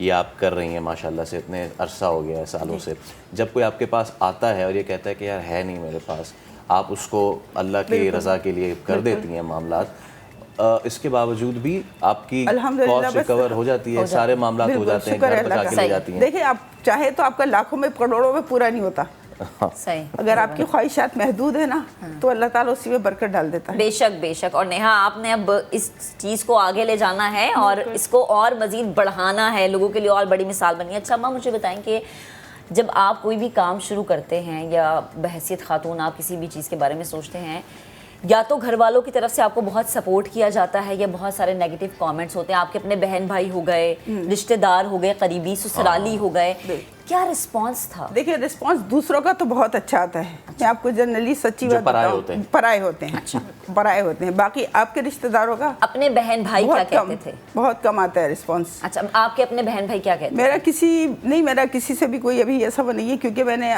सफ़र अपना अकेले ही शुरू किया है हस्बैंड की डेथ के बाद से, तो इसलिए मैं सिर्फ मेरे बच्चे और मैं हूँ अल्हम्दुलिल्लाह से। तो ये जो मुझे अल्लाह पे यकीन है बस। ये जो सफ़र आपने शुरू किया, ये आपने अपने शौहर की ज़िंदगी में शुरू किया या उनकी डेथ के बाद? जी। अच्छा, तो ये मुश्किलात कैंसर हो गया था। अच्छा। हम सब कुछ लगा कर बैठ गए थे, आपको पता है कैंसर का मर्ज कितना महंगा होता है। तो वो 1 साल ही रहे, उसके बाद फिर उनकी डेथ हो गई। तो उसके बाद मैंने इद्दत के दिन गुजारे, तो इद्दत के अंदर ही मेरे सोच लिया था आपने? बिल्कुल नहीं, पैरों ने काम करना छोड़ दिया था मेरे। जी। तो डॉक्टर ने कहा कि उस वक्त अगर कोई एक इंजेक्शन आता 5 लेग्स का, वो अगर लग जाता ना तो, लेकिन वक्त और हालात ऐसा था कि हम शायद नहीं। बच्चे कितने बड़े थे उस वक्त आंटी? बच्चे छोटे ही थे, 2006 में हुआ था। 2006 में, तो उस वक्त स्कूल गोइंग होंगे। अच्छा आंटी, ये मैं जानना चाह रहा हूँ कि अंकल के इंतकाल के बाद बच्चों की पढ़ाई और ये सारे मामलात आपने अपने कांधों पे उठाए? बिल्कुल अल्हम्दुलिल्लाह। और वो ये मुझे बताइए। बिल्कुल अल्हम्दुलिल्लाह, मैंने अपने कांधों पर ही उठाया, क्योंकि और कोई मेरा अच्छा। और इसी एक फूड स्टॉल से आपने ये सारी चीज़ें? जी, मैं अपने फूड को ही लेकर चली हूँ अल्हम्दुलिल्लाह से। तो नेहा, आप सबसे बड़ी हैं घर में? नहीं, इनसे बड़ी मेरी बेटी है, उन्होंने बीकॉम किया। आप जो हैं अम्मी का साथ देती हैं, जो बड़ी बहन है वो भी जॉब करती है? वो पार्ट टाइम अभी जॉब पे लगी है। सही है। और जो भाई है वो छोटा है, भाई भी पढ़ता है, ठीक है, भाई पढ़ता है ना? अच्छा, और वो भी अम्मा का साथ देता है कि जैसे संडे है तो स्टॉल पे चला गया अम्मी के साथ? अरे सबसे अच्छी चीज़, सबसे खास चीज़ हमने पूछी नहीं, क्या क्या है मेन्यू में और लोग सबसे ज्यादा चटखारे लेके क्या खाते हैं? लगे ना तो हम आंटी के स्टॉल पे चले जाएं खाना अगर अभी भी डिफेंस में किसी से पूछेंगे ना मेरे दाल चावल, तो आप यकीन करें ये फहद खान वगैरह जो है मेरे स्टॉल पे सिर्फ संडे बाजार में दाल चावल खाने आते थे। वो कहते थे आंटी सिर्फ हम दाल चावल खाने आते हैं संडे के संडे आपके पास। अच्छा, तो दाल चावल होते हैं, सालन, रोटी, और मेरे पास छोले होते हैं, मुर्ग छोले होते हैं, और उसके बाद में एक जो सरप्राइज मेन्यू है मेरे पास, एक डिश होती है वो सरप्राइज होती है। सरप्राइज, वाओ, यानी इस स्टॉल पे आपको सरप्राइज खाना भी मिलता है। क्योंकि एक दिन अगर कड़ी है तो दूसरे दिन क्या होगा वो आपको नहीं पता, वो मुझे पता होगा। ठीक है, तो बस अब जब भी हमें दोपहर के वक्त में भूख लगेगी ना, हम फौरन से आंटी के स्टॉल का रुख करेंगे। माशाल्लाह बेहतरीन आप काम कर रही हैं और सबसे खुशी की बात कि फैमिली इतनी प्यारी, इतनी अच्छी, एक दूसरे का साथ दे रहे हैं, एक दूसरे के हाथ बंधे हुए हैं। और जब आप एक दूसरे का हाथ थाम लेते हैं तो फिर मुश्किलात चाहे जितनी मर्जी बड़ी हो वो आपके रास्ते में रुकावट नहीं बनती हैं। थैंक यू सो मच अम्मा, आप मौजूद थी। थैंक यू सो मच बहन, आप हमारे साथ हमारे पास आई। और वो तमाम बहनें, वो तमाम माएँ, वो तमाम बेटियाँ जो हमें देख रही हैं और कुछ करना चाहती हैं, आगे बढ़ें, इंतजार ना हिम्मत करें, इंतजार ना करें। मौके कभी आते नहीं आपकी दहलीज पे, आपको मौके पैदा करने पड़ते हैं। आप हिम्मत करेंगे तो हाथ आपके रिश्तेदार ना पकड़ें, अल्लाह तो है ना पकड़ने। बिल्कुल ऐसा ही है, तो हिम्मत करें और आगे बढ़ें। अच्छा जी, हम भी ज़रा आगे बढ़ जाते हैं। शादी की तकरीब हो या बच्चे की बिस्मिल्लाह की रस्म हो, घर में मिलाद हो या फिर कोई मजलिस हो, सालगिरह पे भी होता है ऐसा। यहाँ तक कि अगर किसी के घर में फौतगी भी हो जाए तो बिरयानी की देग का ऑर्डर लाजिम है। मतलब ये हमारा एक कल्चर ऐसा बन गया कि भाई देग तो लाजिम आपने ऑर्डर करनी है, और वो भी बिरयानी की, और उसमें भी बोटियाँ बहुत सारी हों। मगर इस बिरयानी की देग में कीमतों की क्या खिचड़ी बन रही है। समा के नुमाइंदे खुर्शीद आलम से हम जानते हैं, वो गए, उन्होंने रेट्स पता किए, पुराने रेट्स नए रेट्स को कंपेयर किया। बिरयानी वो नहीं लेकर आए, शिकवा है हमारा खुर्शीद भाई से कि क्यों नहीं लेकर आए, शायद महंगी थी इसलिए नहीं लेकर आए। अच्छा। लेकिन आपको दिखा देते हैं। घर में शादी की तकरीब हो, मिलाद हो, मजलिस हो, बच्चे की सालगिरह हो, हत्ता के फौतगी, बिरयानी की देग का ऑर्डर लाजमी दिया जाता है। मगर बिरयानी की इस देग में कीमतों की क्या खिचड़ी पक रही है, मालूम करते हैं किसी पकवान हाउस पे। ये बताएं कि अभी चिकन की बिरयानी 10 किलो की अगर मैं बनवाऊँ तो कितने की बनेगी? अभी चिकन की बिरयानी 10 किलो की जो है 13,000 रुपये की है। और पिछले साल कितने की थी जनाब? पिछले साल 9,000 रुपये की। इतना फ़र्क अब कैसे आ गया? देखिए, चावल हो गया, घी हो गया, तेल हो गया, इसके अलावा आलू, प्याज, टमाटर, कोई एक चीज़ ऐसी नहीं है कि जो सस्ती हो। हर चीज़ों के रेट डबल हो। अब हमारा जो अपना प्रॉफिट मार्जिन है वो तो बिल्कुल ही तकरीबन समझ लें ख़त्म हो गया। लेकिन सिर्फ क्या है कि काम करने के लिए कि काम हो जाए, पहले के रेट्स में अभी के रेट्स में बहुत फ़र्क है। अच्छा, और जाहिर है कि जब चिकन के मुकाबले में गाय का कुछ ज़्यादा महंगा है, तो बीफ बिरयानी कितने की है अभी और पहले कितने की थी? बीफ की बिरयानी अभी 16,000 रुपये की है। पहले बीफ की बिरयानी 11,000 रुपये की, 11,500 रुपये की हम चलाते थे। उसकी वजह क्या है कि चावल के रेट हो गए और दूसरी चीज़ें हो गई, दूसरी अशिया हो गई, प्याज हो गए, टमाटर हो गए, घी, तेल, हर चीज़ ही महंगी हो गई। जिस तरीके से महंगाई का तूफान आया है उसके हिसाब से जो है ये महंगाइयाँ बढ़ी हैं। क्या चीज़ महंगी हो गई? चावल महंगे हो गए हैं, गरम मसाला जात महंगे हो गए हैं, घी महंगा हो गया है, तेल पहले हमारे पास 350 रुपये किलो आता था पाउच में, वो अब आ रहा है 520 रुपये किलो। आई समझ में? चावल 130 रुपये, 140 रुपये किलो आता था, वो 290 रुपये किलो, 300 रुपये से अब हो गया है। हर चीज़ महंगाई है। अब मुख्तलिफ पकवान हाउसेस पर आपको बिरयानी की प्लेट भी मिल सकती है जो आप बैठ के अपने दोस्तों के साथ खा सकते हैं। लेकिन शायद इसकी कीमत में भी इजाफा हुआ है, तो उसकी वजह हम मालूम करते हैं। ये बताएं कि बिरयानी की प्लेट अब कितने की है और पहले कितने की? सर, पहले ये हमारी बीफ बिरयानी जो होती थी वो होती थी 230 रुपये की, जो अब कन्वर्ट हुई है 270 रुपये में, क्योंकि महंगाई की वजह से आपके सामने। क्या महंगा हुआ?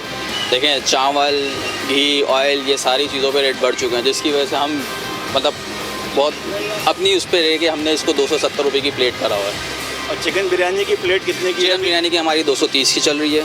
उसमें पहले कितने की थी? पहले वो 200 रुपये की थी।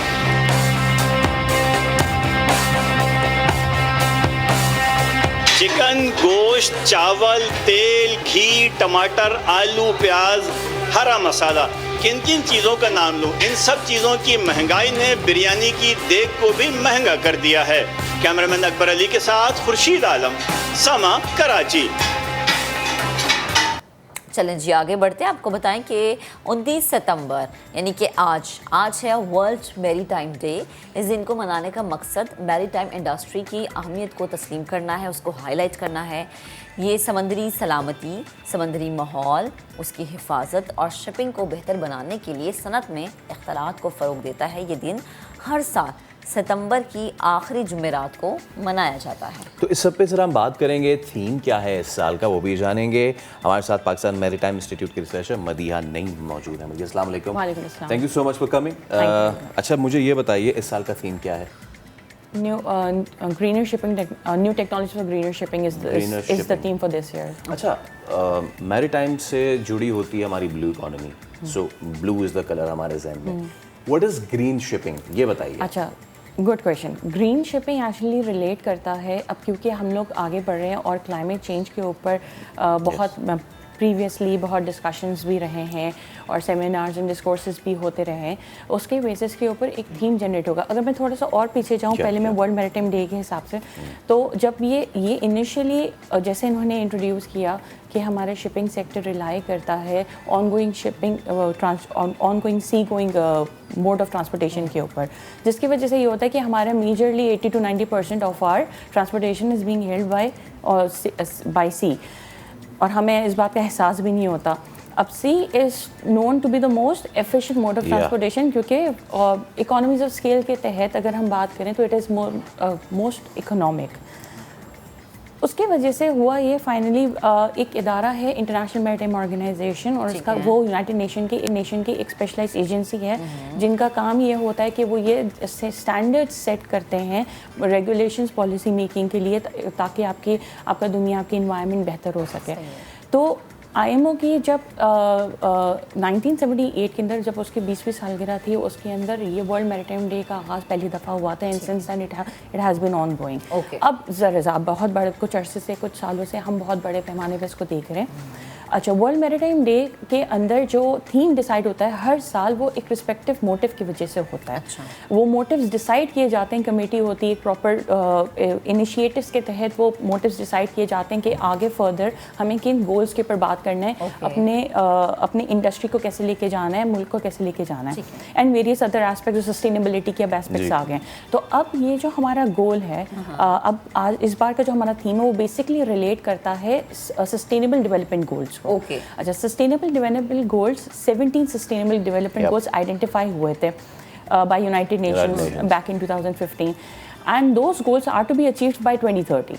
अपेरेंटली अब तक ऐसी है, टू बी अपेरेंटली इसलिए क्योंकि देखिए अभी तक exact figure around the world नहीं सामने आई है कि कितनी परसेंटेज हो गई है, because it's a goal, it's a timeline that has been set. कितना अचीव होगा वो इन ड्यू कोर्स हम देख रहे हैं। तो इस साल जो हमारा थीम है new technologies for greener shipping, that relates to SDG 13, 14, 9 and 7 which relates to climate change more importantly, क्योंकि हर चीज़ वहाँ से चलती हुई आ रही है। क्लाइमेट को टारगेट किया तो हम इनोवेशंस की तरफ आए, उसके बाद हम टेक्नोलॉजिकल एस्पेक्ट्स पे आए, ताकि हम इनको देखते हुए हम फर्दर सस्टेनेबल इन्वायरमेंट की तरफ जा सकें और अपने इन्वायरमेंट अपने प्लानट को बेहतर बना सकें और हमारी लाइवलीहुड बेहतर हो सके।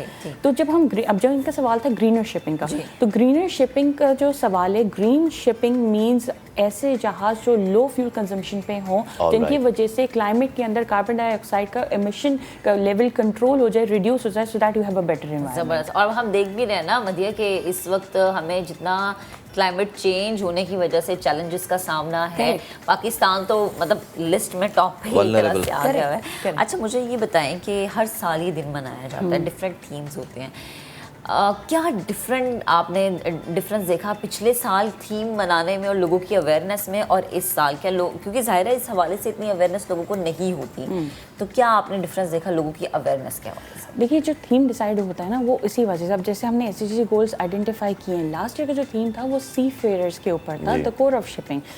उसके अंदर जो डिस्कशंस हुई हैं और जो उसमें पॉइंट्स पुट अप हुए हैं, जो स्पेशली पोस्ट कोविड के पॉइंट्स पुट अप हुए थे कि सी फेयर्स पे क्या उसका इम्पैक्ट हुआ है, क्योंकि सी फेयर्स पे बहुत बड़ा इम्पैक्ट हुआ था। हम आपके इंटरनेशनली ट्रेडिंग्स रुक गई थी, बैन्स लगे हुए थे बिकॉज ऑफ कोविड। उसके बाद उनके ऊपर बहुत जब इम्पैक्ट हुआ, जो लोग जहाज़ों पे थे वो वहीं फंसे रहे, वो घर वापस नहीं आ सके। Their different aspects. Plus there was one more aspect, now we are moving towards autonomous vessels. ठीक है, when unmanned vessels, जब when we are moving towards unmanned vessels, that means we will not be having this amount of crew on board. तो वो सारे aspects भी discuss हुए, that how that will be done, उनकी livelihood कैसे चलेगा, उनके क्या चैलेंजेस होंगे, गवर्नमेंट लेवल के ऊपर हर मुल्क को उसके लिए क्या कंसर्न्स होने चाहिए, उनको क्या कंसिडरेशंस लेने चाहिए। तो ये बेसिकली गोल्स हैं। गोल्स का मतलब हमें ये, हम उनके ऊपर अवेयरनेस क्रिएट इस तरह करें कि मरिया, जब हम पाकिस्तान की ख़ास तौर पे बात करते हैं, हम उतना हिस्सेदार नहीं हैं जितना हमें जिम्मेदार ठहरा दिया जाता है when it comes to carbon emission all.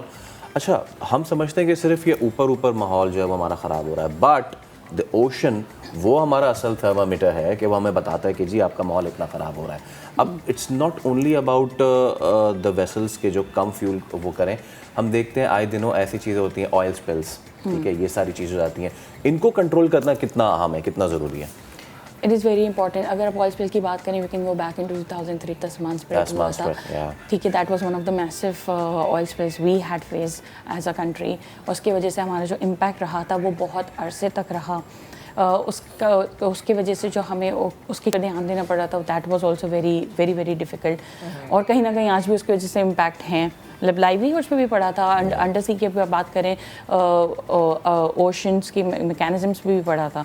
तो अगर आप इसकी बात करते हैं, क्योंकि SDG 14 focuses on ocean and conservatives and their sustainability, तो जब हम इसकी बात करते हैं तो इसके अंदर ना सिर्फ ये पार्ट आता है, actually not only oil spills are concern, actually अगर हम हल की भी बात करें तो बायोफाउलिंग भी एक सिस्टम है, जिसकी वजह से ये होता है कि आपका जो हल के अतराफ में माइक्रो ऑर्गेनिज्म हो गए आपके, और जो स्मॉल एनिमल्स होते हैं और प्लांट्स होते हैं वो आपके हल के ऊपर लग जाते हैं आगे, जिसकी वजह से उसकी रेजिस्टेंस इंक्रीज हो जाती है और फ्यूल की कंजम्पशन ज़्यादा हो जाती है। तो वो भी इसमें एक पार्ट बनता है। फिर ballast water management system becomes a part of it to.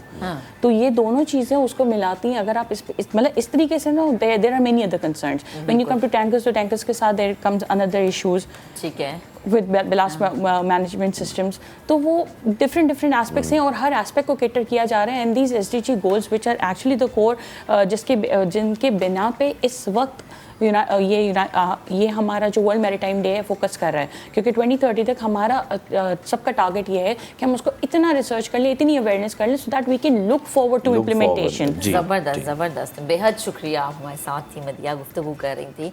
अच्छा जी, अब हम लेते हैं एक ब्रेक, और जब हम ब्रेक से वापस आएंगे तो बहुत सारी बातें करेंगे आपसे, बहुत सारी चीज़ें मज़ीद आपके सामने रखेंगे, दोस्तियों का भी जिक्र करेंगे, लेकिन ब्रेक के बाद साथ रहिएगा।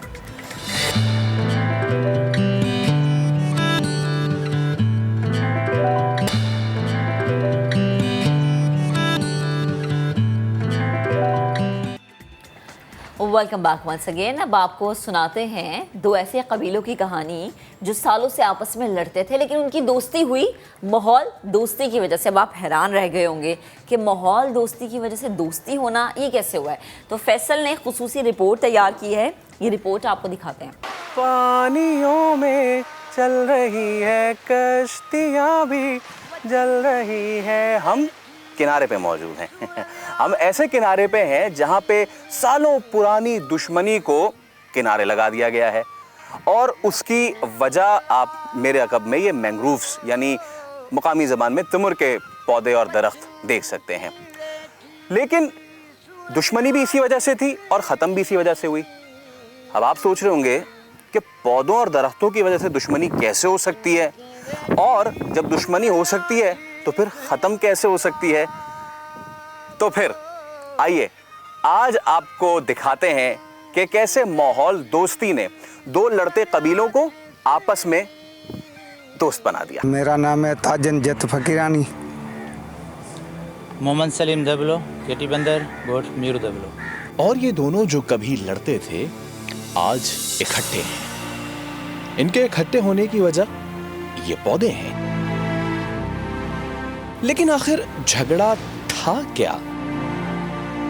जब ये हमारी इनसे लड़ाई हो रही थी कि ये जब पौधे लगाएंगे तो हमारे मवाशी बंद करेंगे या भैंसे बंद करेंगे। तो कुछ लोग ऐसे थे जो इसको काट रहे थे, तो फिर काट कर इसको ख़त्म कर दिया, पूरा सा समझो कि ख़त्म कर दिया। हमारे 300 के लगभग घर है, गाँव है, तो सारे मुखालिफ थे। एक कबीले के मवेशी दूसरे कबीले के मैंग्रोव्स को चर जाते थे। दूसरा कबीला बदले के तौर पर पहले कबीले के मैंग्रोव्स काट देता था। इस आपसी लड़ाई में सिर्फ मैंग्रोव्स का नुकसान नहीं होता था। तो उसके बाद जब हमारी मछली और झींगे में भी जो है वो कमी पेशी आई।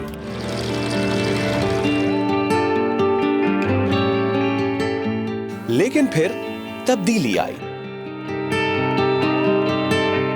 जो हमारे पास आए वो WWF पाकिस्तान, जिसने हमें बोला कि भाई आप इसी को क्यों कटवा रहे हैं, इसी के तो फ़ायदे बहुत हैं, तो आप इसी में अंदर थोड़ा सा काम करके देखें। हमने ये एक तंजीम बनाई इस पे काम किया, तो वो आपस में अभी फॉरेस्ट वालों से भी मिलके काम कर रहे हैं और WWF का भी साथ है हमारे साथ। जब WWF वाले आए तो औरतों ने उसके साथ मिलकर अच्छा काम किया। थोड़ी सी रहनुमाई दुश्मनी दोस्ती में बदल आई, परेशानी की जगह खुशहाली लाई।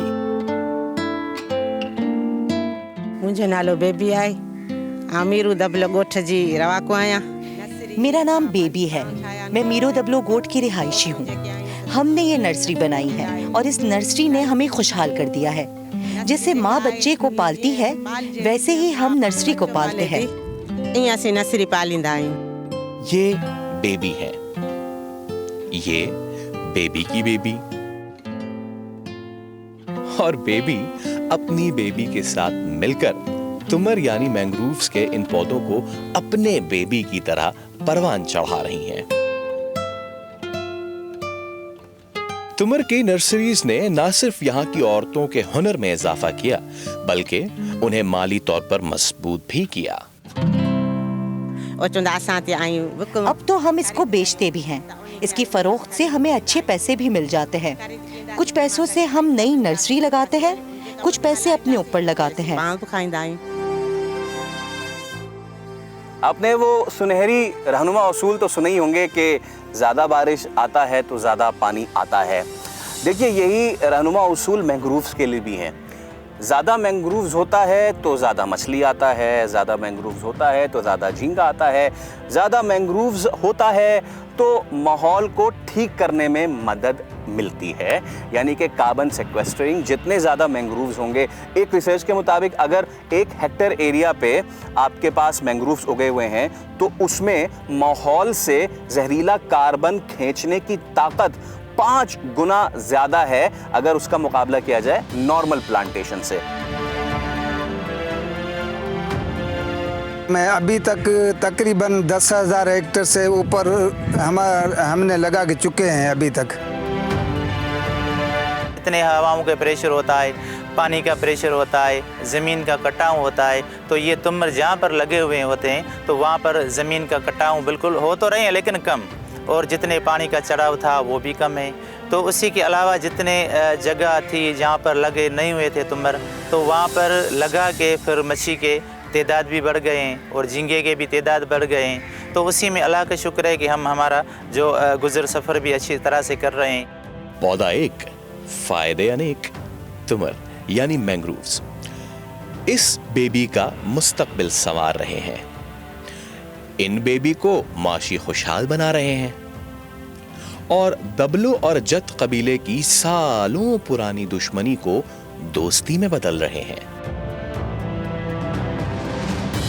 तुमर यानी मैंग्रोव के इन पौधों और दरख्तों ने कई सालों की दुश्मनी को जड़ से उखाड़ फेंका है। कभी आपस में लड़ते हुए ये जत कबीला और दबलो कबीला अब मिलकर हाथ में हाथ मिलाकर और कंधे से कंधा मिलाकर इन मैंग्रोव्स को प्रिजर्व कर रहा है और उनको बढ़ावा दे रहा है। यानी कि कहना तो बनता है माल दोस्ती जिंदाबाद। ठीक है। ज़बरदस्त, क्या बात है। और ये दोस्ती की जो वजह बनी है यही माहौल को अच्छा बनाने की भी वजह होती है। अब हम लेंगे एक ब्रेक के बाद जब वापस आएंगे बहुत सारी और खबरें आपके सामने रखेंगे, साथ रहिए। ठीक है। ठीक।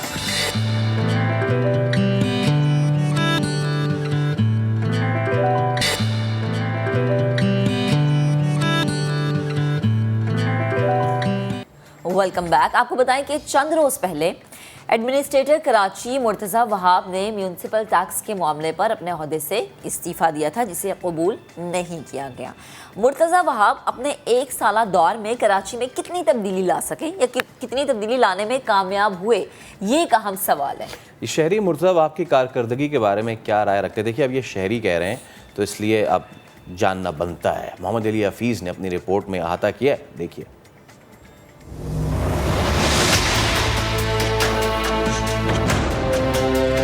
तकरीबन 1 साल बल्दिया उज़्मा कराची का एडमिनिस्ट्रेटर रहा। पिछले 1 साल में हद्दुल इम्कान कोशिश की। शहर का बुरा हाल हो रहा है, नेक नियति का कोई फ़ायदा नहीं है। इस ओहदे से इस्तीफ़ा दे रहा हूँ। कराची के एडमिनिस्ट्रेटर मुर्तज़ा वहाब सिद्दीकी अपने ओहदे से इस्तीफा दे चुके हैं। उनकी 1 साल कारकर्दगी कैसी रही, कराची वालों से इस बारे में जानते हैं। आपकी नज़र में कैसी कारकर्दगी थी मुर्तज़ा वहाब सिद्दीकी साहब की एडमिनिस्ट्रेटर बतौर एडमिनिस्ट्रेटर कराची? भाईजान हुआ तो कुछ भी नहीं था, हुआ तो कुछ भी नहीं था। कराची का तो हाल बिल्कुल ऐसा हो गया, तो देखो तो आप चल नहीं सकते, एक टाइम नमाज पढ़ने मस्जिद जा सकते, दूसरे टाइम मस्जिद नहीं जा सकते आप, बहुत बुरा हाल है। मुझे लगता है कि उनको और टाइम देना चाहिए, क्योंकि कोई भी बिगड़ी हुई चीज़ रातों रात तो ठीक नहीं होती है। नेक नियति का कोई फायदा नहीं है। काम करते दिख रहे थे आपको? काम करते हुए तो नज़र नहीं आ रहे थे, ये कि टीवी पे इनको आने का बहुत शौक था, वो आए भी, नज़र भी है टीवी पर। इनको रिज़ाइन तो बहरहाल पहले दे देना चाहिए था। आपको पता है जो अच्छा काम करता है उसको पीछे कर दिया जाता है, और जो आपको पता है ये साजिश है, सब मिली भगत से इस वजह से उनको इस्तीफा देना पड़ा मजबूरन। अगर 14-15 साल के मसाइल को लेकर मुर्तज़ा वहाब साहब को निशाना बनाया जाए तो ये मुनासिब बात नहीं है। कराची में 1 साल के दौरान काम होते हुए देखा आपने मुर्तज़ा वहाब सिद्दीकी साहब कहीं ना कहीं काम करते हुए नजर आ रहे हो बारिश के बाद ही? वैसे कोई नहीं, सारे रोड टूटे हुए, बुरी हालत है। यहाँ से आप जाएं सारा लियाकताबाद की तरफ पूरा रास्ता सारा टूटा हुआ है, गुरु मंदिर से आगे निकले आप। मेरे हिसाब से उनको इस्तीफा वापस लेना चाहिए, और कराची के लिए अगर मुस्तफ़ा कमाल के बाद कोई मेयर आए तो वो मुर्तज़ा वहाब साहब है। आपको शहर में काम होता नजर आ रहा नहीं आ रहा? नहीं नज़र आ रहा सर, कमाली सड़कें देखें, टूटी फूटी सड़कें हैं, गटर निकल रहे हैं, गटर का पानी निकल रहा है, बहुत बुरा हाल है। कराची को ऑन कर रहे हैं, और कराची की जाहिर सी बात है रिहायशी हैं और कराची के मसाइल को समझते हैं, और कोई ऐसा शख्स जो कराची में रहता हो और उसको ऑन करना चाहता हो तो उसे मौका देना चाहिए काम करने का। कोई काम नज़र होते हुए नज़र नहीं आया।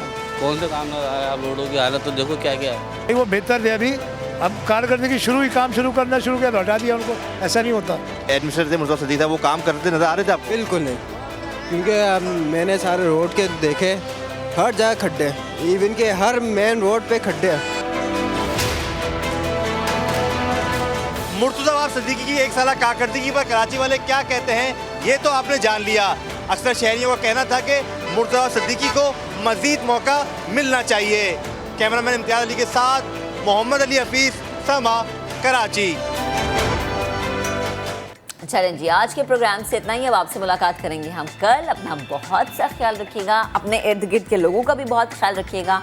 अल्लाह हाफ़िज़।